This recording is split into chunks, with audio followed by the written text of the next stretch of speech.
I think it's finally time that I write this down. It's haunted me for years, but maybe this will help me move on. I don't know if I can ever forgive myself for what happened that night. I was 15. My girlfriend, her brother, my best friend and I had come up with the brilliant idea to stay out all night on Halloween. We had the perfect plan. My friend Art and I would tell our parents that we were going to spend the night at Layla's and Will's house. Likewise, Layla would tell her parents that she and Will would be spending the night at my house.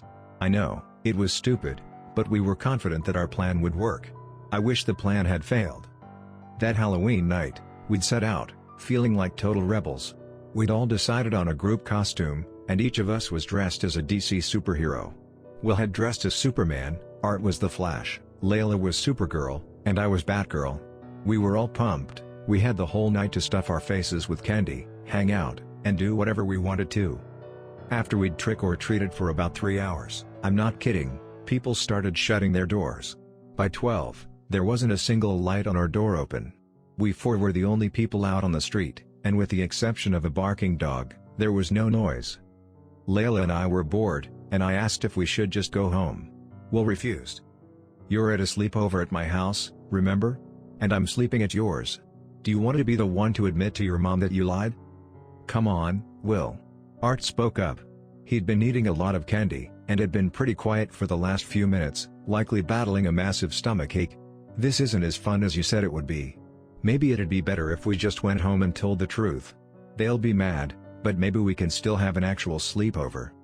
Will looked at each of us, and realized that he was the only one who wanted to stay out. He sighed, and looked like he was about to relent. Then, he looked behind us, and his face lit up like a jack-o'-lantern. "What's that?" he said excitedly, already beginning to move towards it. I turned around.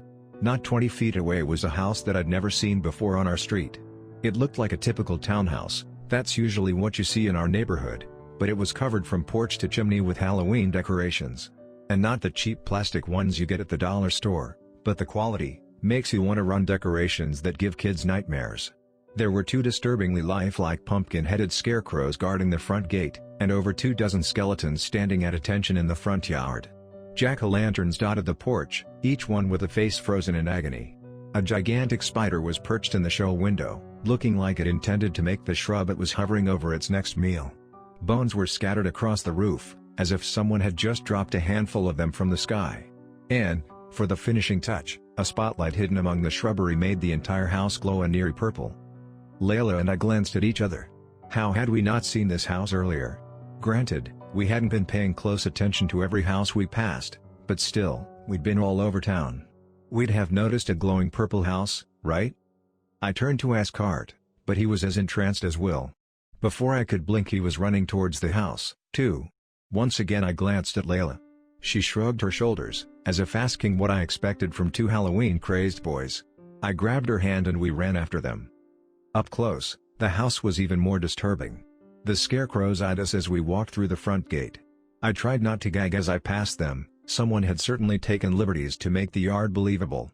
The things stank like rotting pumpkins. I gripped Layla's hand a little tighter as we passed the skeletons. They must be from one of those expensive artisan websites, I thought. They sure didn't look fake. We walked up the porch steps, with Will shaking from excitement. Art's eyes were practically glowing. I remember wondering, half-jokingly, if they were in some kind of a trance. Will rang the doorbell. It was the sound of a church bell, and resonated throughout the house. "Trick or treat," we shouted dutifully, although Layla was practically crushing my hand. I was grateful for it. I needed to know that I wasn't the only one who found all of this unsettling. The door was practically thrown open. A gorgeous woman stood in the doorway. She had long legs, thick copper hair that stopped at her shoulders, black eyeliner and blood-red lipstick. She was dressed in a revealing witch costume, and grinned when she saw the 4 of us. Well, when she saw the boys. My, I didn't expect to be visited by 2 handsome heroes, tonight. She gave a high-pitched giggle. Her voice reminded me of how ladies in old gangster movies talked. Art smiled and thanked her. Will was just staring at her. I took a step closer to Layla. That's when the lady noticed us. I think she knew immediately that we weren't as captivated as the boys were, not by her house or her beauty. Sure, she was gorgeous, but she was an adult and I was already with Layla. Her eyes glazed over as she saw us, but her smile didn't waver. I noticed then that she was holding a bowl of candy. She slowly extended it to me. "Candy, Batgirl?" I wrapped both of my arms around Layla, and took a step backwards from the lady. I could tell she wanted something, and that it wasn't anything good. "No thanks, we've eaten too much candy already." It wasn't a lie, we'd eaten half of our candy throughout the evening. The woman's smile wavered, and she blinked 3 times, as if it was the last thing she'd expected. I noticed something strange about her eyes. They were kind of cloudy. She turned and offered candy to the boys. Will took a full handful while Art only took 2, obviously still suffering from a stomachache. I glanced again at the candy. The pieces weren't in wrappers, and it didn't look like any brand I'd ever seen.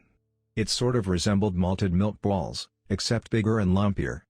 When the boys had finished their candy, the woman looked at the 4 of us. "You must be parched. Why don't you come in for some apple cider?"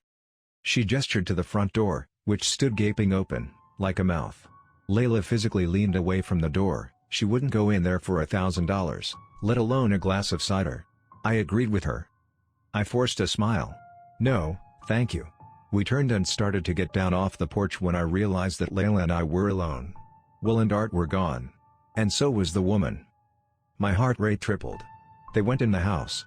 My stomach hurt. Should we call the police?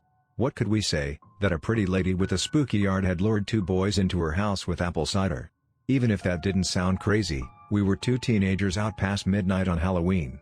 Not exactly what the cops would consider trustworthy. Plus, we couldn't prove that she wanted to hurt the boys. Still, we had to make sure that they were okay. We started walking around the house. On the left side, there weren't any windows. This made sense, though, it being a townhouse and all. The back of the house had a porch, but the windows and doors were all covered. The right side of the house yielded the same results as the left, leaving us only one option, the show window. We maneuvered around the skeletons in the yard and went as close as we dared up to the window. I, being dressed in black and thus harder to see, decided to look in the window while Layla, dressed in bright red and blue, made sure the lady didn't come out of the house. Before peering in, I took an uneasy glance at the giant spider. Against my better judgment, I touched it. Solid plastic. I sighed, and told myself not to be so jumpy. I peered through the window. I was staring at a lit fireplace.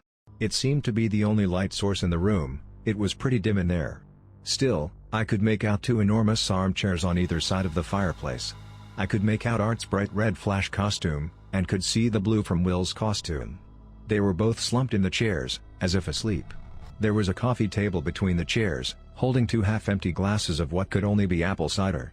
In the center of the room stood the lady. She was standing up as straight as a rod, her arms lifeless at her sides. Then, with no warning, her right arm shot straight up. She held it there for a second, then let it fall. A second later she did it again, with the other arm. Then, I swear, she started growling.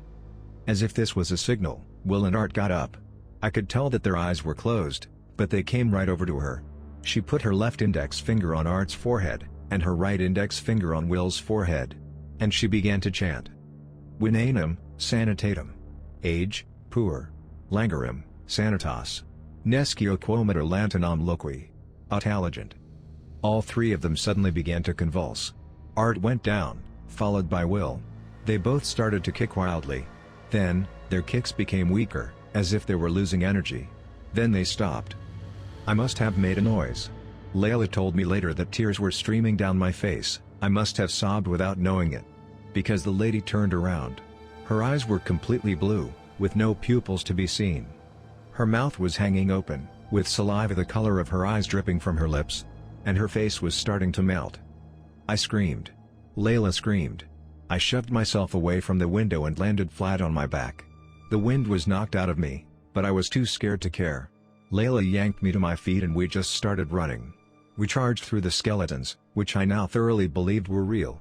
As we charged through the gate I knocked over one of the scarecrows. Its head smashed to bits on the ground, revealing a human skull underneath. We ran, not knowing where we were going and not caring. We finally ended up in front of my house, and we both collapsed into each other's arms, sobbing. I told my mom everything.